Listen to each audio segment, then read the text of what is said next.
Well, it's election eve here in Ghana, and we're all standing by for the Akwatia by-elections. Good evening. Welcome to News Tonight here on GHOne Television. We are live from our studios at the Platinum Place, North Ridge here in Accra. Also live on Facebook, on X, and on YouTube at GHOne TV. Now, here's what to expect in this package.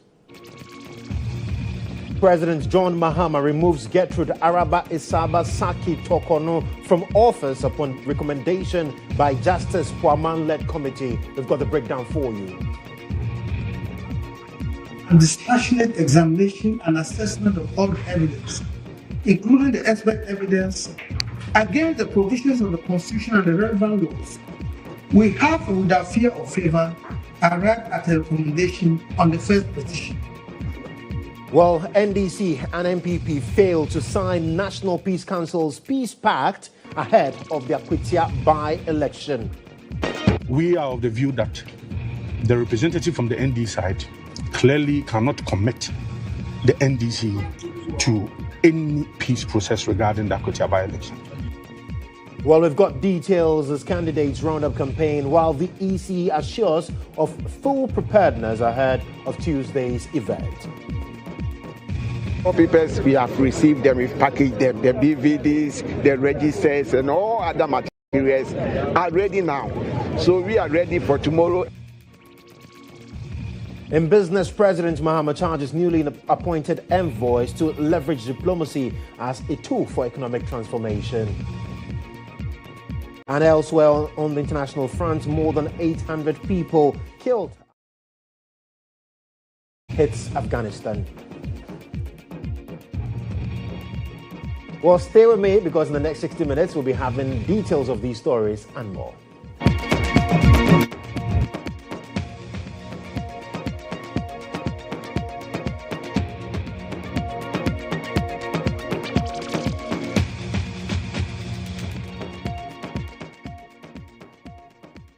Well, grateful for your company this evening. I am Joshua Kodjo Mensah. The details, and after months of national and international legal suits challenging her suspension, Gertrude Araba Isaba Tokono has been removed from office as the Chief Justice of Ghana. A letter signed by government spokesperson Felix Kwachie announced the president's decision based on the recommendation of the Justice Puaman-led committee. Now, when you look at the statement, it says that President John Dramani Mahama has, in accordance with Article 1469 of the 1992 Constitution, removed the Chief Justice, Her Ladyship Justice Gertrude Araba Isaba Saki Tokono, from office with immediate effect. Now, it follows receipt of the report of the committee constituted under Article 1466 to inquire into a petition submitted by a Ghanaian citizen, Mr. Daniel Ofori.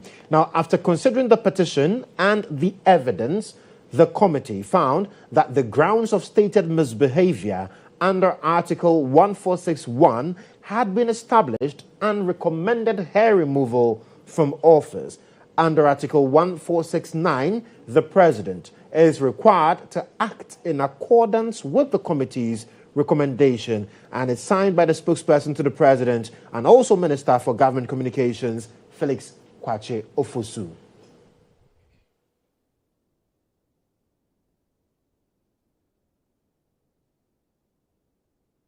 Well, early today, the constitutionally established committee of inquiry that was set up to investigate 3 petitions seeking the removal of Gertrude Araba Isaba Saki Tokono presented its report and recommendations on the first petition to President Mahama at the presidency. And so now the sittings of the committee, we know, followed the determination of a prima facie case in 3 separate petitions. In line with constitutional requirements, the president constituted that 5-member committee to conduct the inquiry. Now, speaking during the presentation to the president, chairman of the committee, Justice Gabriel Scott Puaman, said the second petitioner, as well as the Chief Justice, pleaded with the committee for the second petition to be adjourned. Now, he added that the committee acceded to both parties' requests.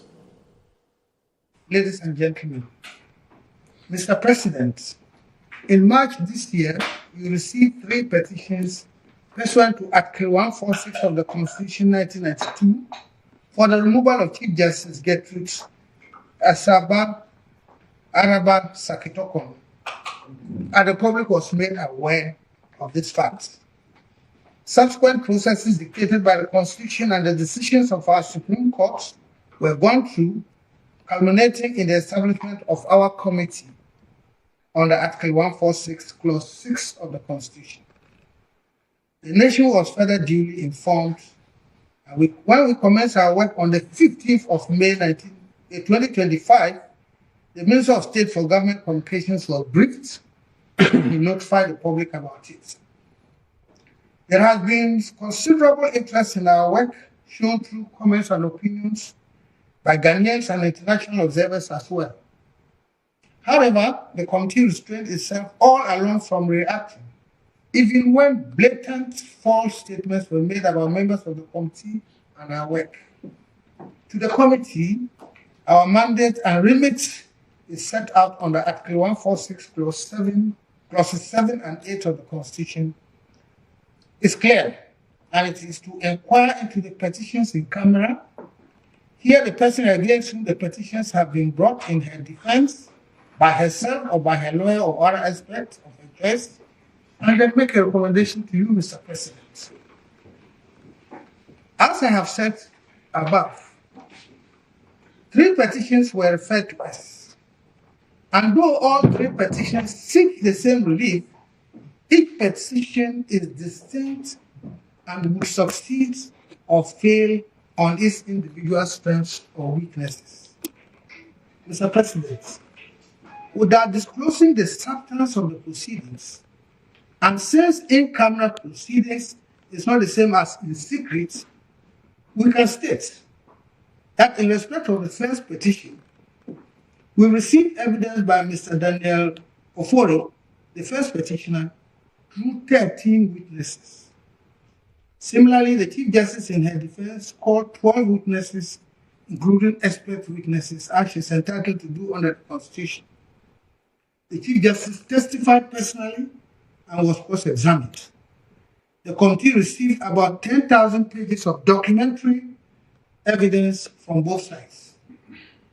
There were 4 lawyers that represented the first petitioner, Daniel Ofori, and 4 lawyers represented the Chief Justice. Mr. President, after critical and dispassionate examination and assessment of all the evidence, including the expert evidence, against the provisions of the Constitution and the relevant laws, we have, without fear or favor, arrived at a recommendation on the first petition. The recommendation is contained in the envelope which I now give to you.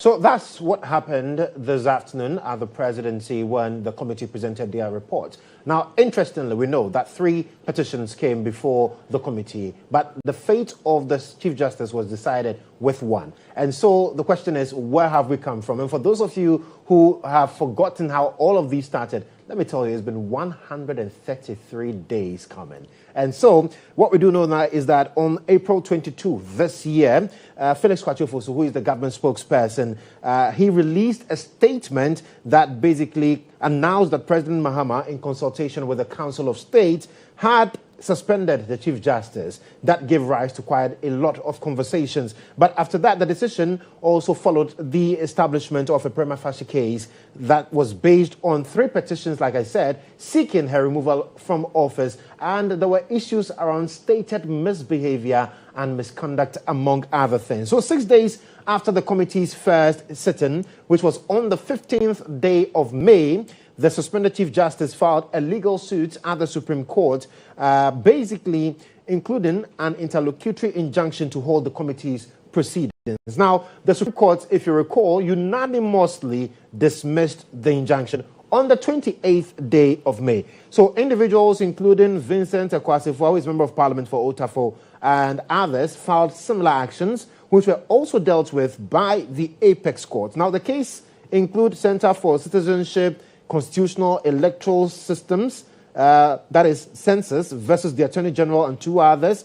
There's Vincent Ekua versus the Attorney General, Ebenezer Oseusu versus the Attorney General, and Theodore Kofi Akwatia versus the Attorney General. So the Article 146 committee that was constituted by the President, that was also chaired by Justice Gabriel Scott Poamang, consisted of the following members. And I'm sure that in the clip you saw earlier, you saw one of the members there in the person of Daniel Yaudomelevo, who is a former Auditor General. We also saw Justice Samuel Kwame Adonu Asiedu, who is a Justice of the Supreme Court, Major Flora Dalugo, and Professor James Sefa Jisa. Now, here's a chronology of events highlighting key developments that took place from April 22 to today, the first day of September 2025, marking 133 days. Emmanuel Lejabin has joined me and is going to help us appreciate exactly how this has traveled. If you look at Justice Court Foreman's statement saying they've looked at 10,000 documents, it's been a lengthy period of work. Absolutely. Tireless hours looking at these documentation. But of course, as you rightly mentioned, began on April 22, 2025. A number of concerns came up once the statement was made out there about the suspension of the Chief Justice, the government setting up the 5-member committee, which you've already detailed out, and as well, the acting CJ now being the most senior-most person at the bench. That is the Justice Paul Bafuboni acting as the acting CJ following the suspension of CJ Saki Tokonu. Is it right to say former CJ? Well, now former CJ. Exactly. Has been removed. So from April 22, we went to April 26, where you had the Ghana Bar Association. They issued the statement. You know, the issue with the Bar Association statement was the first one indicating that we should allow for the process to continue. And then later on bringing out another statement, a resolution which indicates that they were not happy with the president's decision and wanted a relook at it. But beyond April, we entered the 5th month of the year. And then the committee had already begun its first sitting. Remember the controversy that came about a lunch somewhere where some names were alleged to have been in a certain meeting. And we saw the video. We saw the video, and then it wasn't even the same narrative. But the May controversy was also there. On the 21st of May, Isaba Saki Tokonu filed her interlocutory injunction, as she rightly stated, at the Supreme Court. She sought to restrain the committee completely from doing its work, and they say it was pending the final determination of the entire case. Beyond May 21, May 28, we saw that the decision of the Supreme Court was just to, obviously, dismiss the injunction application that she was filed. It was presided over by Justice Tanko Amadou, who is the Justice of the Supreme Court. Their ruling was that it lacked merit, and as well, it refused, because it lacked merit, they refused to grant that particular interlocutory injunction. Beyond May, we see June 25th, 2025. Now, in June, I think it was the most anticipated event in that particular month, where finally everyone gets to hear from the CJ and see what she has to say. The twist is that as she was actually intending to give her address, government was also preparing a response. So she mentioned unfair process. She mentioned that she was being interrogated, or for lack of a better description, her matter was being looked at the Edu Lodge. The government spokesperson, Phyllis Kodjo, says, no, it's at Osu Castle. And over there, we are not intimidating you. We are just allowing you to go through the main process. There's nothing that is being done unfair. Even though she raised concerns about her bag being searched, government said it was not allowed to enter with her phone and other things. Government said it was just security process that was just being done at the Osu Castle. Secrecy of proceedings. She criticized the committee's decision to hold hearings in secret, and she said there needed to be some transparency and accountability. Well, those concerns were also, people believed it was politically motivated by way of a suspension. Government said no. The president received the petitions, and let's remember that in the Akufo-Addo government, there was a petition, but the president decided not to act on the base. He believed that there was no reason to continue with that particular investigation. But in the Mahama-led administration, 3 petitions, they believed that, well, it's time for us to look at it. So he followed the constitutional process in Article 146, give it to the committee. The committee has done this work. So beyond June and beyond everything that she had said, raised concerns about the choice of venue. She mentioned the lack of access to some of the documents that were being presented to even herself and even her counsel and her representative. She mentioned the illegality of some subpoenas that were issued by the committee to some people. Her position was that the committee lacked the statutory power to compel witnesses to appear before it to give their testimony. She mentioned that some of the allegations against her were baseless. Allegations said that she used funds meant for work. She sponsored her husband together to go on a trip. She mentioned in that particular address that she is due to travel with her spouse, and so there's nothing wrong with that. Another thing she mentioned was threats and pressure to resign. She said that she had been receiving threats from a number of people, and she said she has vowed not to step down, not to resign. And truly, she did that. She didn't resign. And after raising concerns about the process on the entire judicial independence of our country, as she said she will not resign, she went straight to the courts elsewhere, other jurisdictions. She went to the Ekua court in the month of July, specifically July 4, where she was challenging the decision to suspend her and claiming human rights abuse.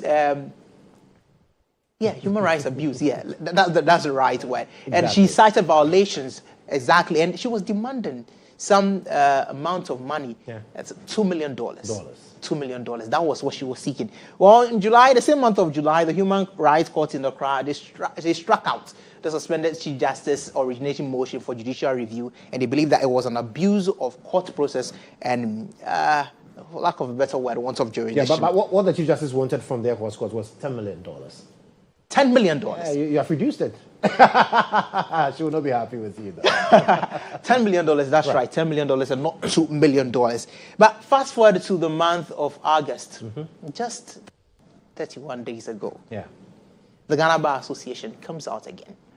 And then when they finally come out, they have notable figures appearing before the committee defending the Chief Justice's actions. But just 2 weeks ago, the Commonwealth Association of Lawyers, the Commonwealth Bar Association, I just need to get the description right, also put out a statement challenging the decision of the country to take her through the process. And quite vehemently, the Deputy Attorney General, Justice Mensah, had a long response to them on Twitter. A number of key government figures also had a number of response to that particular statement. But fast forward, September 1. The committee presents its report, and the government following, and this is where we need to put out the statement clearly, that this is done in accordance with the constitutional provision. Once the committee found reason and believed the petition, once the prima facie case had been determined, the president was to act on the recommendation of the committee,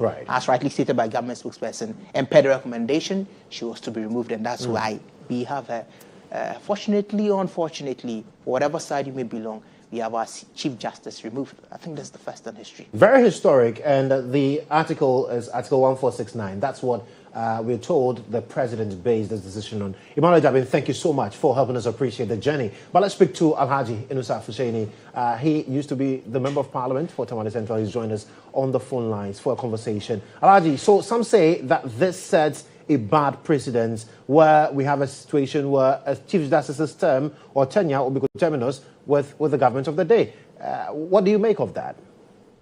I vehemently and violently disagree with those who say that it sets a bad precedent. This has breathed life to Article 146 of the Constitution. Ghanaians must know and appreciate the fact that Article 146 did not come into the Constitution just when the Fourth Republic started. Right. Article 146 has historical antecedents. Came into the Constitution in almost the same terms in 1969, designed to protect judicial independence and insulate the removal process of justices of the Superior Court of Judicature from partisan political considerations. Now, since then, Article 146, its antecedents has never been tested. This is the time that it has been tested and has breathed life into that provision. It also marks the end of an era for judicial impunity, where justices must be held accountable for their actions. The Constitution clearly sets out the limit of judicial accountability in the sense that Article 146(1) provides the grounds on which a justice of the Superior Court of Judicature can be removed. That itself circumscribes the power of anybody to remove a justice of the Superior Court of Judicature. A removal process must be within the context of Article 146(1). Now, it also enhances judicial immunity. That, look, if a justice of the Superior Court of Judicature performs his or her official judicial acts in accordance with law and practice, that justice will be insulated against removal. So, proper and objective construction of Article 146 is simply that justices of the Superior Court of Judicature cannot be removed based on the whims and caprices of political office holders. The removal process must be in accordance with that constitution. So it's a limit. It sets a limitation on the exercise of executive power when it comes to the removal of the justices of the Superior Court of Judicature. And Alhaji, you believe that that is exactly what has been followed in this case?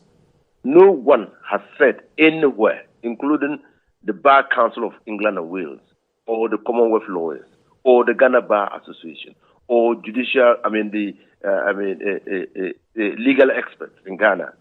Nobody has said that at the tenor import of Article 146 has been violated by the processes that have been invoked for the removal of Justice Tokono. No one, I've not heard it anyone. Very well. Alhaji, thank you so much for your time with us. So that's Inusa Hussaini. He's a private legal practitioner, also a former member of parliament for Tamale Central. We'll be getting back on the phone lines and engage the man who signed the statement, Felix Kwakye, the minister in charge of government communications and the spokesperson to the president, on some concerns that have come after this, because I'm sure that you've also followed conversations where people are also certain that the swiftness in terms of the issuance of the statement to say that indeed Justice Tokono had been removed based on the recommendations of the Puaman Committee. People say, well, this is what government wanted all along, and so all we are seeing is just what is playing into government's plan, original plan. And some have quoted the president as saying that he would reset the judiciary, and this, they say, is exactly what the president meant when he said that. But Felix will give us some clarity on matters when he joins us on the phone lines to have that particular conversation. So on your screens now, you see pictures from that meeting with the president earlier today, the Justice Puaman-led committee, the 5-member committee that presented the report to the president. We are told that they had to peruse documents that were about 10,000 pages to be able to arrive at this particular conclusion that per the petition from Daniel Ofori, indeed the Chief Justice, Gertrude Araba Isaba Saki Tokono, acted contrary to the dictates of her office, for which reason she's currently been removed by the president, acting on the recommendations of the committee. We'll also get to understand exactly what happens to the other petitions, because we are told that the second petitioner and then the counsel for the Chief Justice, the former Chief Justice, have agreed to adjourn that one. Felix Kwakye has joined me on the phone lines now. Felix, thank you so much for joining us. He's in charge of government communications. So some say that the removal came a bit too sudden, and that gives credence to concerns that indeed this was what government was working along all along. What's your response to that? Not even the most tenuous linkage can be drawn between the claims being made by the people you say are making them and what has happened today. This process has been going on since at least March of this year. And we all know how this has transpired. Today, the committee presented its report. The chairperson of the committee, Justice Gabriel Scott Puaman, explained that they looked into one of the petitions presented by Mr. Daniel Ofori. And as you rightly pointed out, the respondents to the petition, the Chief Justice and the Council, prayed the committee to hold on to looking into the 2 other petitions. So having finished deliberations on the first petition, the committee presented this report. They made a recommendation, and they brought this report as early as 9 a.m. today. This statement came out at 4 p.m. or so. Several hours passed. It does not take forever to read the recommendations of a committee which is contained on only 1 page. I'm not saying the report is 1 page. The report has a lot more pages. But as far as the president is concerned, and the actions that need to be taken. It is a recommendation that is important. The president does not have the power to agree or disagree with the committee, and therefore cannot decide not to implement the recommendation. So to the extent that the recommendation is clear and it can be found on or in the report, the president was obliged to act. So the report has been studied, the recommendation noted, and then action has been taken as conveyed through the statement I have read. So this attempt to present a picture of haste is completely unfounded, and it's simply a continuation of the baseless claims that elements within the opposition and their surrogates have been making since this entire process began. Right. So we know about the second petition. We are told that an adjournment has been prayed. But what about the other petition, the third one? What happens to that? Is that both petitions have been adjourned. Okay. Hearing into them have been adjourned. And indeed, the chairperson of the committee disclosed that this morning. And I just got off the phone with Alhaji Yunus Afushein, who says that this basically would end judicial impunity. But what measures are we looking at to bolster confidence in the judiciary going forward? It lies entirely within the bosom of the judiciary to restore public confidence in their work. The executive does not represent the judiciary and cannot be taking decisions for the judiciary. The judiciary is an independent body. The president has acted in this regard because he is mandated by the Constitution to do so. That's all, and nothing more. So it is not the president that is going to fix the judiciary. The judiciary must fix itself. And I'm sure that the leaders of the judiciary are minded to act in ways that win public confidence as opposed to dwindling public confidence. So basically, Felix, before you leave us, what happens to the former Chief Justice now? He is no longer a Chief Justice, and she is also no longer a Supreme Court. In fact, the letter and warrant that conveyed the President's actions to her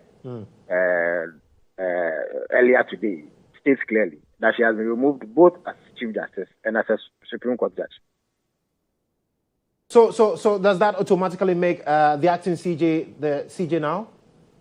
No, the President would have to appoint a Chief Justice. And when he does that, I would let the public know about it. Yeah. Very well. Felix, thank you so much for speaking with us. That's the Minister in charge of Government Communications, Felix Kwakye-Ofosu, ending insight here on News Tonight on GHOne Television. We'll take a breather.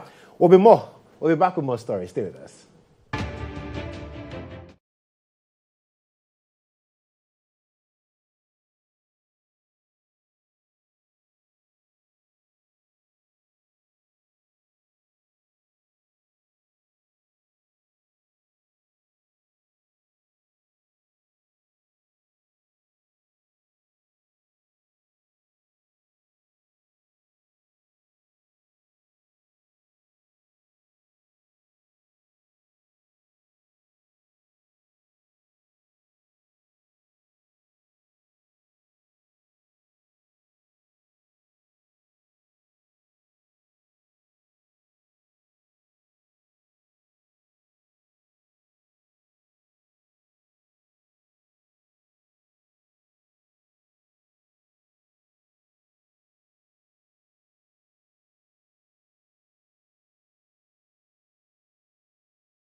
Well, thank you so much for staying on with us here on News Tonight. Let me take you to Akwatia, where all the action is happening tomorrow, because the Electoral Commission says it is fully prepared for Tuesday's by-election Akwatia in the Eastern region. A total of 52,328 voters across 119 polling stations and 21 electoral areas are expected to cast their ballots. The Commission has deployed 484 temporary election officers, including returning officers, presiding officers, technicians, verification officers, and ballot issuers. Now, speaking to journalists, the Eastern Regional Director of the EC, GHOne Apiabafo, assured that all election materials, including ballot papers, registers, and biometric verification devices, have been received, packaged, and will be distributed in time for polls to open at 7 a.m. We've gotten all the material that we need for the elections. The ballot papers, we have received them, we've packaged them. The BVDs, the registers, and all other materials are ready now. So we are ready for tomorrow early in the morning. Then we do the distribution so that the election will commence as early as 7 a.m. as it is in the law. So we are ready. When it comes to our election officials, we have recruited 484 election officials. They are the returning officers, deputy returning officers, presiding officers, technicians, name reference list officers, verification officers, and ballot issuers. We've sent all of them to classroom and we've trained them on the electoral process. They are do's and don'ts. So I would say that they are also ready. So Commission is ready for tomorrow's elections. Okay. Yes. We engaged them. We had a DIPAC meeting with them here in Akwatia last Wednesday, and we discussed all the issues with regards to the elections. And they even prayed their support that they will also ensure that we have peaceful elections. In fact, we told them their do's and don'ts, the number of agents that they are supposed to send to the various polling stations, and the agent to be sent to the collation centers. And they all agree, so everything is cool. They should come out in their numbers to vote. Once they are registered voters, it is because of them that we are here. So they should come out in their numbers to vote. They should not be afraid. The security people here are here to protect them. So they should not be afraid. They should come out in their numbers. And then those coming from outside, it is Akwatia people who are voting. So they should come and misbehave. They should not come and create any chaotic scene, but they should, respect the rules, the laws governing the election, so that at the end, all of us will have successful by-elections in Akwatia. We are most grateful. So the Electoral Commission says it's ready. The police says it's ready. We are very, very ready. And so let's cross over to Akwatia now. Our team on the ground is also ready to engage with us and let us know exactly what is happening. Abdul Hanan Adam has joined me. Hanan, how is Akwatia this evening? Well, Joshua Kodjo Mensah, Akwatia is currently calm at the moment after both parties yesterday climaxed their campaign activities. And at the moment, you find people making their way to their respective homes after today's activities. Quite a number of the people here in the Akwatia constituency are farmers, and a host of others are traders, and others also engage in mining activities. And right here on the streets of Akwatia, this is the district capital of the Danchambo assembly, and you have at the moment police officers who have barricaded this particular area, checking people who are coming from Bodria through to the Akwatia Zungu area and other areas in the constituency. And so this is what has been happening since last week, with police mounting checkpoints, advantage points in the constituency to ensure that bad behaviors do not happen in this particular constituency as the residents or voters in this area go to the polls tomorrow to cast their ballot. And quite a number of them, some of whom are traders, are here to engage with us. Mame, Pachau, good evening. Yakasa Sisia wa GHOne TV. Na echina mobetu aba na moya krado die. Ya krado pa. Yeni abre pass out na mpochina aba na yebeto pa. Na dena o ebema wo atu aba ama MPP na NDC. Oh, ya hwehwe mpuntu o ye memu. Intama enya hoɔden bi sɛ yɛbɛto aba no sɛ be am punto ne pa bɛba yɛ mɛmu na sesia na mo hai mo hu a police for enche bia obɛhu police patrol car na abetwem na asoja fososo abetwem na ema mo nsuro oh yensuro so udi bɔne na usuro bɔne bi enti yensuro enim so on bɛbɔ yɛ ban enti yensuro amai kra yɛ ni agye enya hotɔso sɛ yɛ wa hombambɔfo ɛwɔ yɛ mu ma me pacha na fra wo sɛ yɛ fem Victoria Minta. Okay, Mami Victoria. Okay, so some of the youth are also here. What's your name? And you are live on GHOne TV. Tell us what to expect tomorrow. Okay, my name is Nyapo Maxwell. Yeah, my expecting is that tomorrow we want like let me speak to you some more. Okay, so guy. Yeah, you pen punto kroma, you bre kroma, the youth you bre. You see, I know abani betu, you pen to kwa police no more. So mo boy, you stroke cry, you say maybe Namibwa, Nambo China, abani bedi, and this bedding kunim. Na sese ano why what take you decision dada as to whether who will vote for? Yeah, I vote for NDC, sure, because you want pen puto kroma, it's all you to nebre. So yeah, blow chroma and galam say for no more escaform chroma. They are not helping us in this town. So we want the lawyer to win, and we the youth will get something to do in future. All right, thank you very much. Let me engage another gentleman here. Tomorrow is the D-Day. Echina and D-Day, you know. Na about to pay for say omudie omaya krado. Na mo amoso meto aba no omaya krado de. Aye krado. Aye krado say beto aba no asundue mu. Na dena ebema wo apie nyambo echina akoto aba. Oh, ade ma me pia akoto aba no say ye pemputunjuma. Ena isi aba to no. O hwe de obeboa wo. Na isi anso Akwatia anso no say sister ni ma den. Aye den. Nti isi aye pese de obeboa ye no. Ye behwe na aye den. Ye de ni akoto aba no aba. Ni wenya yama ejuma ye den akoso ama ye YouTube.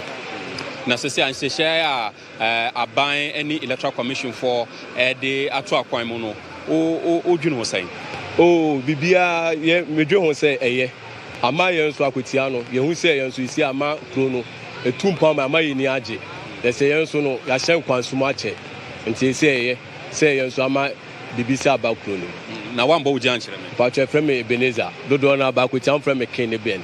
Okay, so King Eben. Okay, Bema, now also Pasha your Frau saying, now why a crowd will sell better about China? My already said me to about China. Na Frau saying. A friend me Paju, Kwashima for friend Francis Amoakoh. Now to about her. Me to about Akwatia.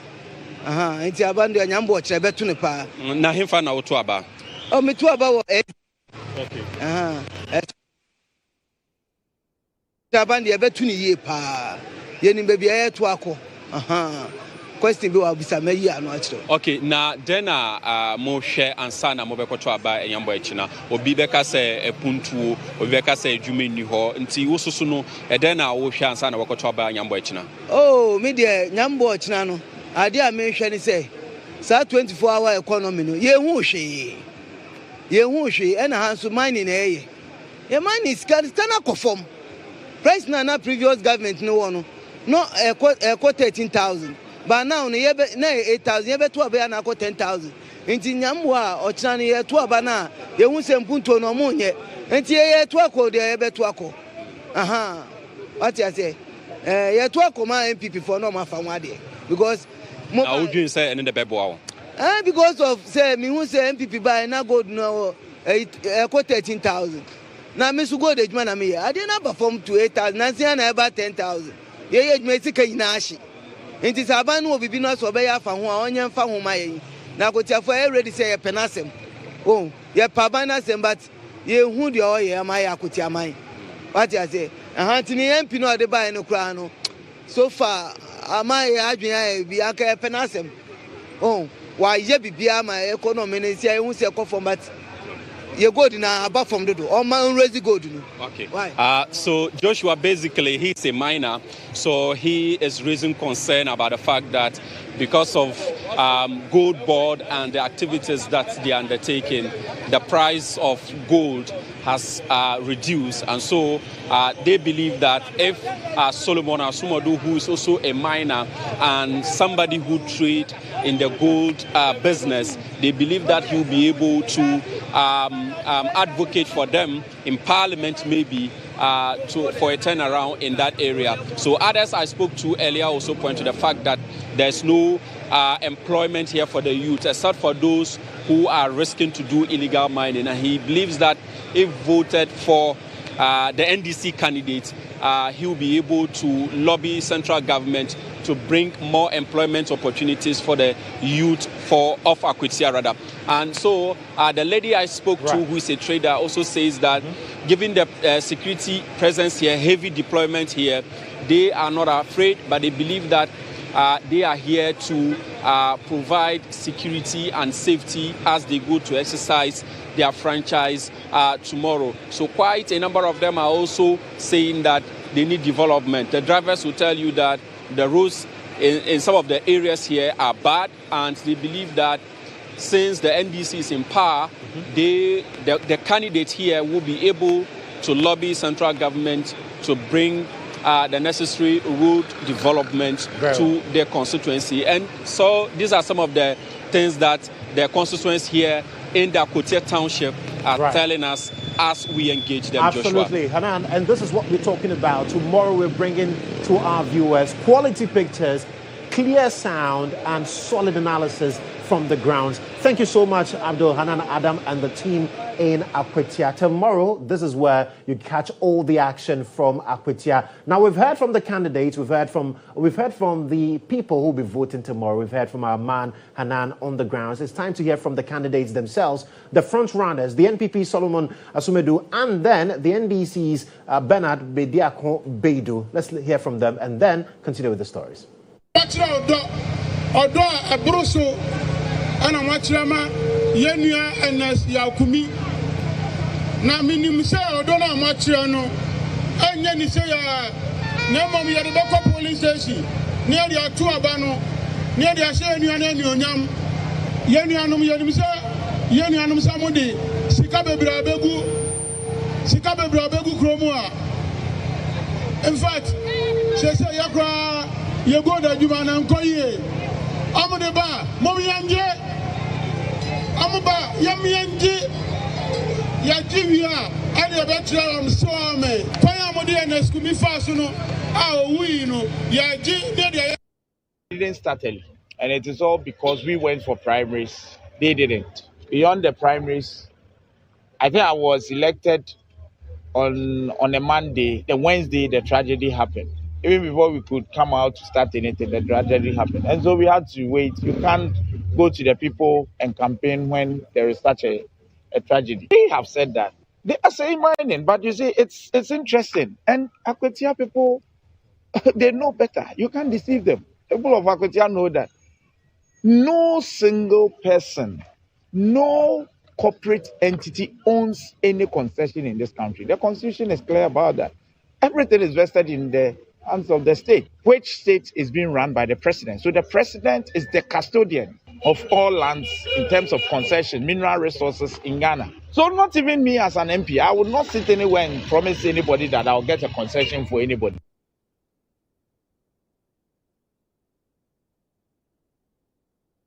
So you heard from the front runners in tomorrow's by-election, and like we've said consistently on the program, this is where you get up-to-the-minute coverage of the by-election tomorrow. But the National Peace Council's dialogue between NDC and NPP ahead of the by-election tomorrow was suspended as national executives of the NPP expressed strong disapproval over what they term disrespect from their opponents in delegating constituency executives for the meeting. Addressing the press after the meeting was halted, national organizer of the NPP, Henry Nanabuache, chided the NDC for bad faith, non-commitment, and demanded that they align fully with the peace pact.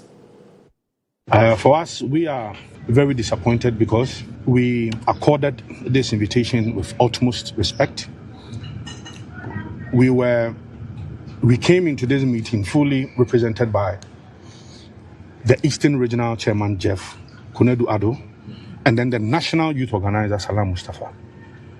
Only for us to see the representative from the NDC side All of them are constituency officers, constituency organizer, deputy secretary also.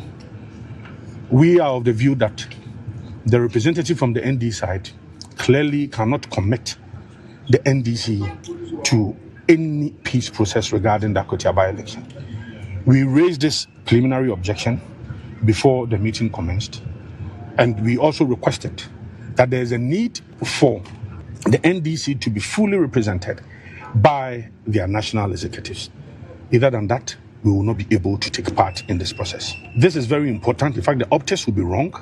Why? Because every by-election is a national election. That is why you have the elections, the election committee from the national level supervising and superintending over this. Look, even in there, you saw Dr. Garba. Garba is the Director General for operations at the Ghana Police. And then you saw representative from the National Peace Council and then the Regional Peace Council as well. So we raised this issue. So unfortunately, we cannot continue the meeting. They have requested from the National Peace Council that they are going to inform their leadership. And for that matter, we need to give them some few time, and then they will come with a proper and a well-represented team from the National Democratic Congress. So we could not conclude. We are waiting on them. If we are called, we have said that we fully commit to the peace process regarding the Akwatia by-election. We have said it on several occasions, and we are going to repeat it again. So for us, we cannot continue with this meeting until they bring proper representative from the National Democratic. Henry Nana Boache there. You're still watching News Tonight here on GHOne Television. We'll be right back.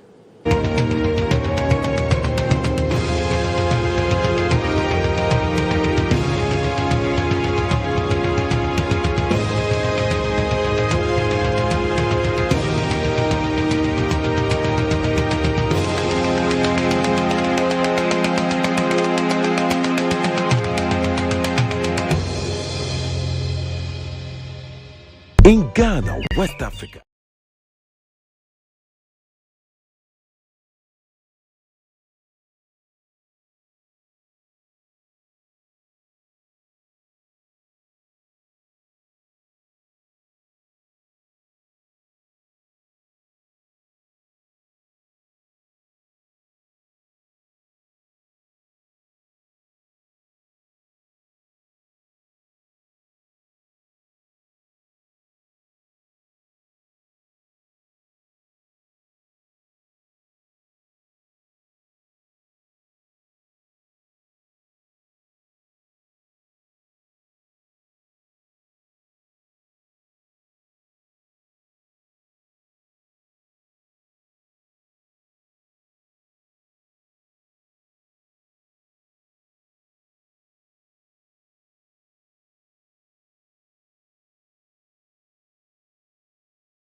Well, thank you so much for staying with us this evening. Let's do business now. The Business Brief is brought to you by Compu Ghana, passion for technology.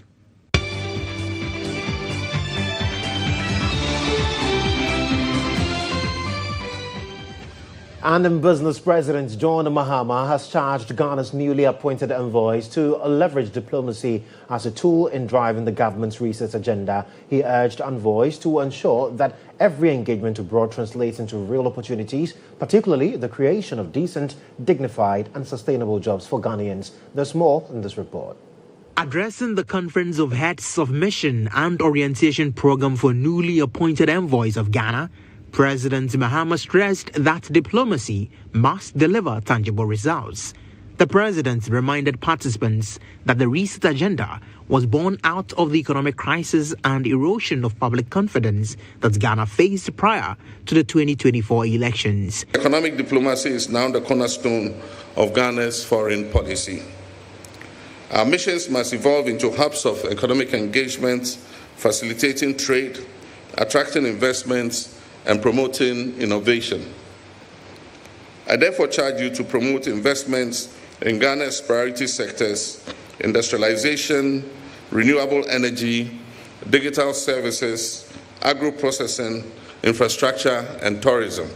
Guest Speaker, the Government Chair, King Takite Kodjo II, called for the full implementation of visa regimes that make Africa a common home for all Africans. Let us insist on reciprocal agreements, arrangements, particularly in the areas of immigration requirements, timelines, fees and charges of embassies in processing of visas. Reciprocity is a cardinal principle in diplomatic relations. We must adopt a more efficient and sustainable systems of payment of school fees for government-sponsored students abroad, as many of them now face major challenges. The Minister for Foreign Affairs, Samuel Okudzeto, disclosed that the President has directed the ministry to broaden Ghana's consular network to serve citizens abroad and deepen international cooperation. We have been charged to open a consulate in Singapore.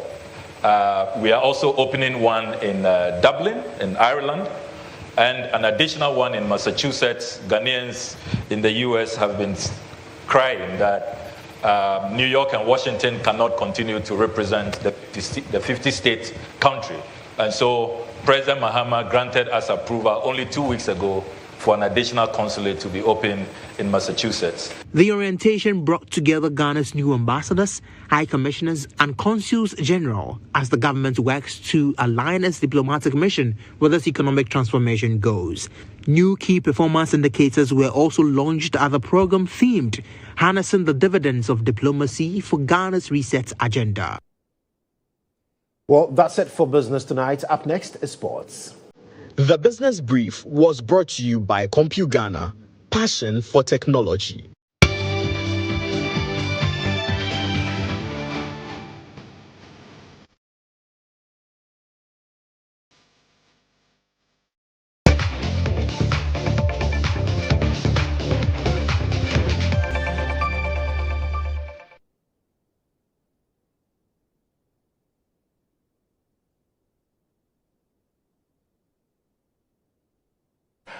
And you're welcome on to sports, where 11 players trained today at Accra Stadium on day one of the Black Stars began preparations for the crucial qualifiers for the World Cup against Chad and also against Mali. Today is day one of the Black Stars training ahead of crucial qualifiers for Ghana against Chad this Thursday, our away fixture in N'Djamena, and on the following Monday, 8th September, against Mali here at the Accra Sports Stadium. On day one, Coach Otuado has got 11 players available and training with the team here at the Accra Sports Stadium. These players, obviously, are the following: Asare Benjamin of Arto Folk, Anan Joseph, Ajete Jonas from Basel from Switzerland. We have Jordan Ayu, the captain, Elisha Owusu, Gideon Mensah, Antoine Semenyo, Jerry Efriye, Kamaldin Suleimana, Ba Bonsu Christopher, and Ibrahim Osman. These players are the ones available today, training with the Black Stars team ahead of the crucial qualifiers for Ghana against Chad this Thursday, and also against Mali the following Monday here at the Accra Sports Stadium. So the Black Stars players were taken through their drills on day one by the coaching staff led by Coach Otuado. who, together with the deputies, Fatao Dauda, who handles the goalkeepers, Desmond Ofe and John Pencil, to the players via drills on day one at the Accra Sports Stadium. The goalkeepers were taken through their usual stretches before they were taken through a save and a run session and passing as well by Fatao Dauda, with the other outfield player taken through their drills also by John Pencil together with Desmond Ofe and the supervision of Coach Otoado, who stood and watched on as the players were taken through their drills by his deputies at the Accra Sports Stadium. In attendance today were the president of the GFA and the second vice at CAF, Keto, together with his vice president, Marcado, who were present together with other ESCO members, plus former captain for the Black Stars team, Stephen Tonado Apia, who was present as well today on day one as the team trained ahead of the game against Chad on Thursday and also against Mali on the following Monday. Also present at the stadium today was Supporters Union, who came in their numbers to support and chant on the Black Stars team, who trained in front of them on day one, preparing for the crucial games against Chad and also against Mali here at the Accra Sports Stadium. Information we gather is that the team will train again tomorrow. It will not be open to the media and the supporters though, after which the team will emplain for Chad for the game on Thursday. And that should be it for us in sports.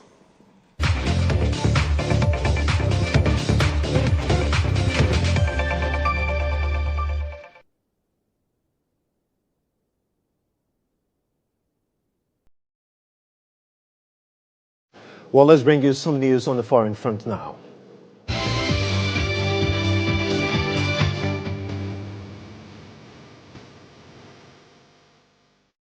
Now, the United Nations, as more than 800 people have been killed and nearly 3,000 injured after a 6.0 magnitude earthquake struck eastern Afghanistan just before midnight on Sunday. Most of the deaths occurred in Kuna province, according to officials, warning that the death toll may rise significantly as entire villages have been destroyed. A Taliban official said the epicenter was in a remote mountainous area, making it difficult for rescue operations to be carried out. The scale of devastation, according to officials, is unimaginable.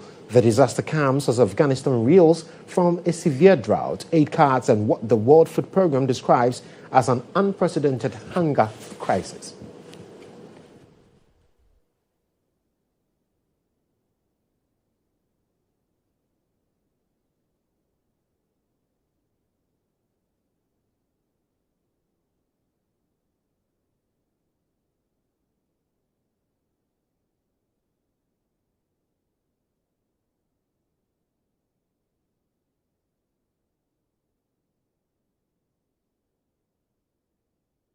Well, that's all in this package of the bulletin here on News Tonight on GHOne Television. Grateful for your company. Remember, tomorrow, all day, we're here with you and making sure that we're bringing you the latest from Akwatia. This is where you get all the action for the by-election. There is more news for you at starfm.com.gh. I am Joshua Kodjo Mensah. Grateful to the production team led by Benis Abubedu Lansa. Do have a wonderful evening.